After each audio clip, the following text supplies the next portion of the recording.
compound interest. So, I feel like it's, Put me on the spot right there. I definitely learned about this in school, but I don't remember. I think it's like, I'm gonna take a guess that it's interest that accumulates over time. The interest compounds. Something like that. Interest on your money that you got already.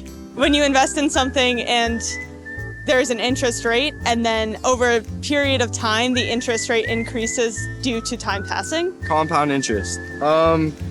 When you invest in something and you get it back doubled, like let's say 1 year you put down 2, the next year you get 4, and then 8, and then it just keeps building on itself. Compound interest is what you want. You're either earning it or paying it. So when it comes to credit cards, it's bad if you carry a balance. When it comes to investing, it's the best thing for you. You're getting interest on your interest. Right. As you get interest, That's exactly it. you're still going to get, it's not just the base. The sooner you start, the better, because it pays off for you.